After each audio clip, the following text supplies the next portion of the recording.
What's up, peoples? I hope you're having an amazing day so far. Tell me how you're doing in the comment section below. I really genuinely want to know how you're doing. Like, seriously, I want to know. Because I recently just had a breakthrough. God revealed to me actually, that love is completely unselfish. Now, I knew that already, but it didn't connect with me until yesterday. Like, it's completely unselfish. It's not focused on us, but it's always focused on other people, on things outside of us.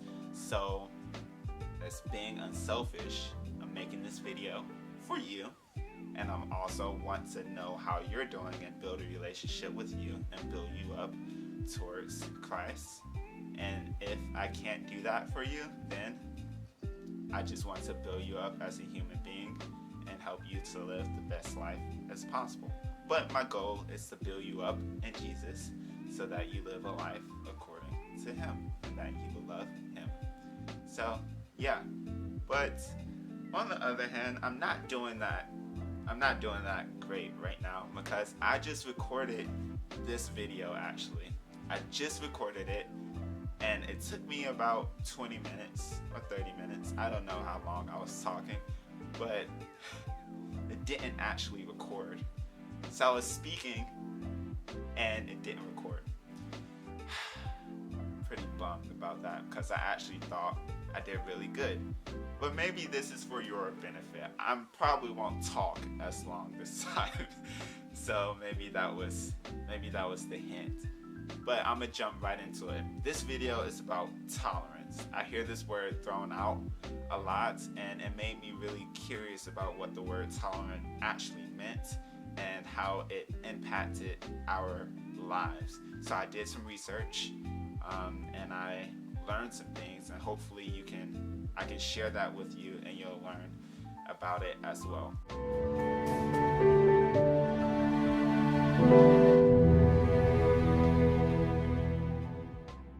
So, Obama said that we should embrace tolerance that will result in the respect of all human beings. And what he really meant by that is that we should have autonomy and that we should respect other people's autonomy. So, autonomous means self-law. Autos meaning self, and anonymous meaning law. Self-law. We are standard to ourselves. We give ourselves a standard to live by, basically. And cultures that are autonomous are basically Western cultures. Western cultures are autonomous. Every individual lives by what they believe, whatever they want to believe, and behave however they want to behave. Point blank, period. But when it comes to respecting other people's autonomy, that's where tolerance comes in. And the word tolerant means to allow the occurrence, the existence, or and the practice of something that you don't necessarily agree with or like without interfering. I'll repeat that one more time because it's really, really important. Tolerant means the occurrence, allowing the occurrence, the existence, or the practice of something that you might not necessarily agree with or like without interfering. That's what the word tolerant means.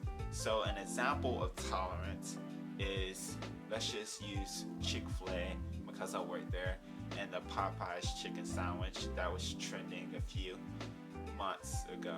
Or was that last year? Yeah, it was last year. Definitely last year.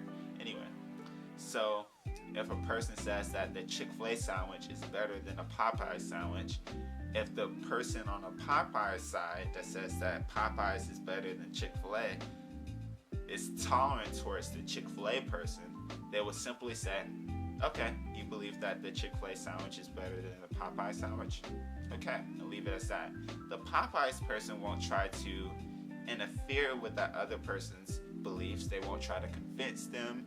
They won't try to force them to eat Popeyes. They won't do anything They will simply allow the occurrence, the existence, and the practice of that Chick-fil-A person's beliefs about Chick-fil-A. They won't interfere with them at all. So there's no debate about it, period. That's what tolerance is. Simply allowing other people's beliefs to exist without interfering in their lives. That's it, period. But you see, the thing is, that's not how we operate as a society. We don't simply allow that other person to believe that Popeyes is better than Chick-fil-A, because we all know that's false, right? We all know that's false. So there's going to be a debate between me and you about Popeyes and Chick-fil-A, and I'm going to try to convince you that Chick-fil-A is better than Popeyes, and you're going to try to convince me that Popeyes is better than Chick-fil-A, and I'm going to try to force you to believe the things that I believe in. And we have this bait and switch. I'm not allowing you to have your full autonomy by enforcing my opinions, my beliefs on you. And you are not allowing me my autonomy by allowing me to just simply keep my beliefs and my behaviors. We switch from autonomy to heteronomy. Now, heteronymous, heteros meaning another, anonymous meaning law, means another law.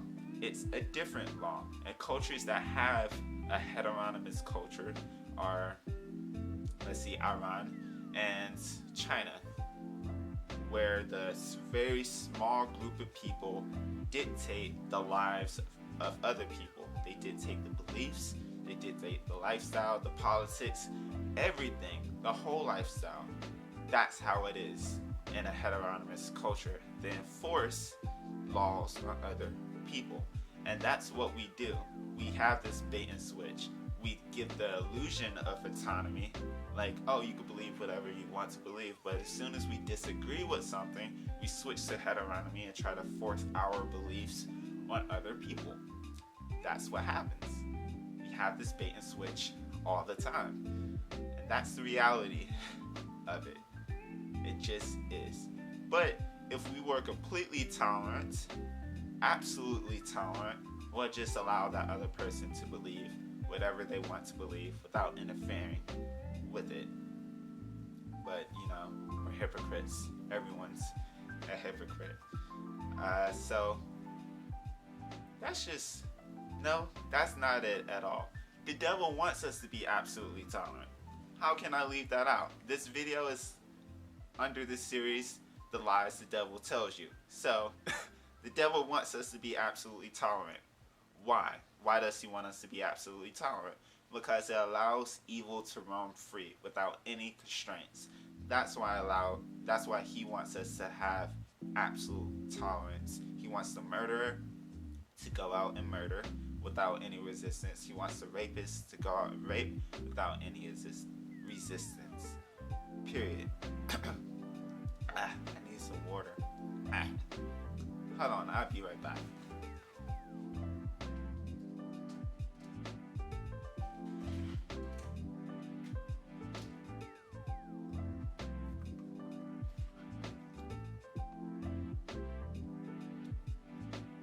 I needed that 2 videos in a row. Thank you for staying, by the way. This is a great conversation. Okay, so, yeah, the devil wants us to be completely tolerant. For example,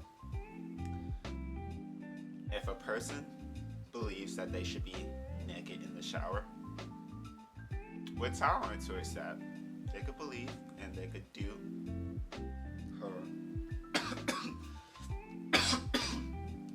Oh, excuse me. I don't have corona. It was a cough. I have a dry throat, okay? I'm doing this video 2 times in a row. The first one didn't record it, so give me some grace. Wow, so I'm not cutting this out either.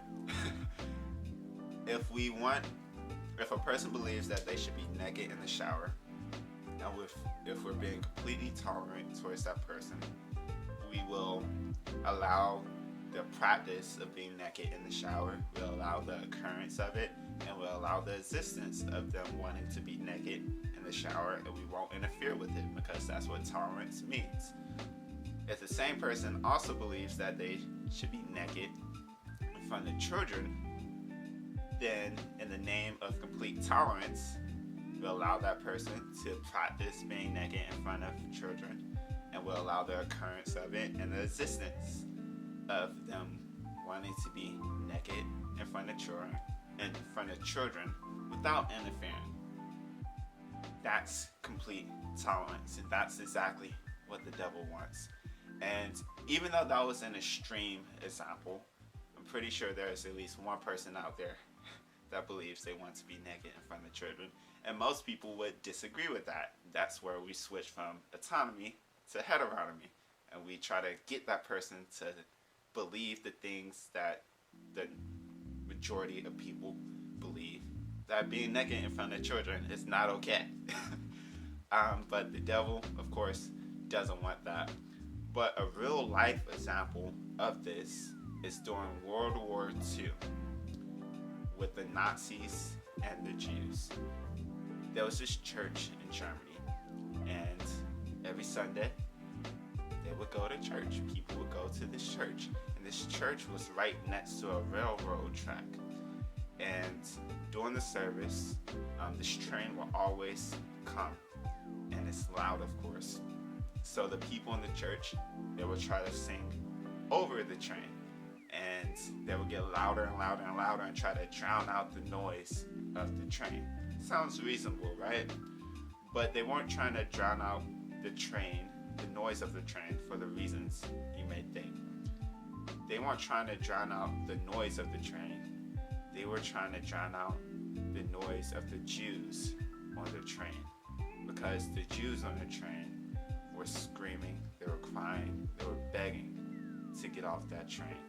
The train was disgusting, it was smelly, it was airtight with one another, because the Nazis had told them that they were going to a better place, because the Russians had made an advancement in Germany, and they didn't want the Jews to be in the middle of warfare.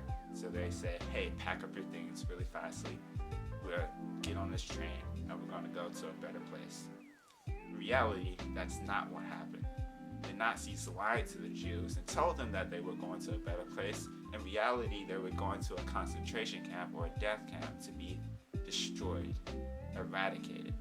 And the Germans in that church knew what was going on, and they didn't want to be reminded of it, so they would try to sing as loudly as they could so they couldn't hear the train or the cries and the begging and the screaming on the train, so they won't be reminded of the lies that they were allowing to happen.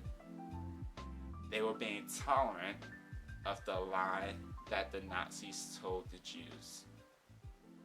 They allowed the lie to occur, they allowed the lie to exist, and they allowed the practice of the Nazis taking the Jews in deception to their deaths. Those people in that church were tolerant, and because they were tolerant, they allowed over 3 million Jews to die. They allowed the Nazis to lock a whole bunch of people in the building, lock the building down, and burn Jews alive. They allowed they allowed Nazis to burn babies alive.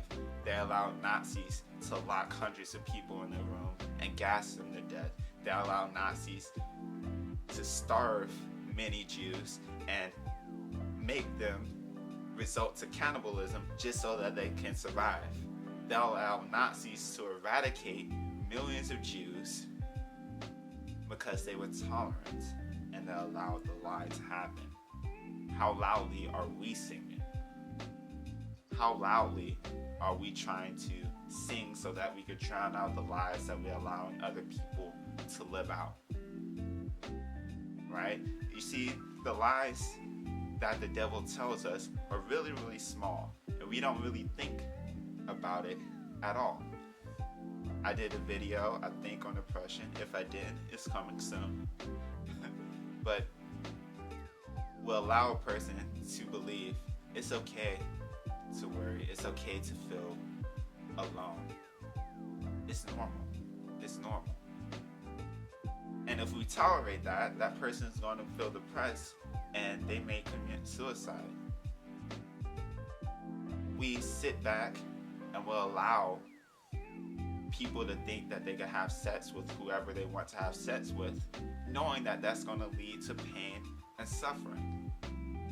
If I was completely tolerant towards my friend who wants to become a transgender person, then what will happen is, in my mind, I'm like, okay, this person can do whatever they want to do.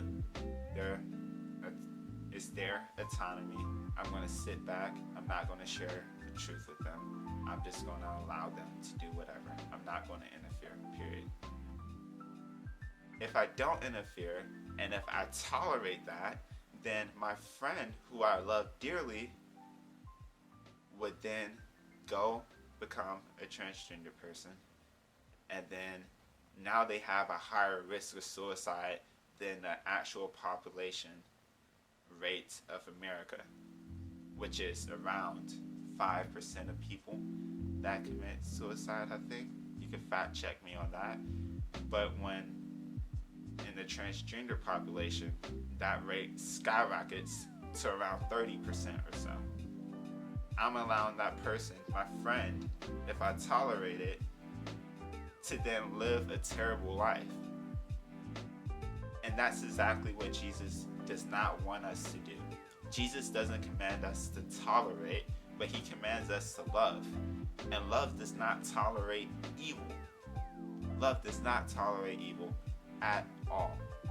Love is not selfish, and love does not tolerate evil, period. And Jesus himself didn't tolerate evil. Just read the Bible. He went into a church, and because he didn't tolerate evil, he went up in there, and the people who were doing evil, he drove them out with a whip, and he flipped their tables over because they had turned the church into a den of thieves. Jesus was not tolerant of that. He wasn't tolerant of the evil that the Pharisees were doing. He rebuked them for that. He rebuked them for their unrighteousness. He rebuked them for their wickedness, for their selfishness. He called them whitewashed tombs. That's not tolerant. He told them that they put on a face of righteousness, but inside they're dead. That's not tolerant. Jesus was not tolerant towards evil. Many people think that Jesus is this lovey-dovey guy that lets everything go. No, he's not. And that was only a small part of that. Read Revelation and see what Jesus would do when judgment comes. Where everyone who doesn't believe in him and who doesn't repent from their sins will be sent out to the lake of fire, along with the devil, and suffer in pain for the rest of existence. And it's not because Jesus wanted them to do that, it's because people wanted to do that themselves. And Jesus won't tolerate them doing that sin, and he doesn't now. So why should we as Christians tolerate sin? Why should we allow other people in the world to go out and do evil things and just sit back and agree with them without interfering, without telling them the truth? That's not what Jesus did. Jesus told the truth in love. So here are two things that you could practice doing. The first thing is that with other Christians, if we see other Christians being in sin, going out and sinning, living a lie, we should go to them and tell them the truth in love and help them to get back on that narrow path. Help them to get back to the path of Jesus.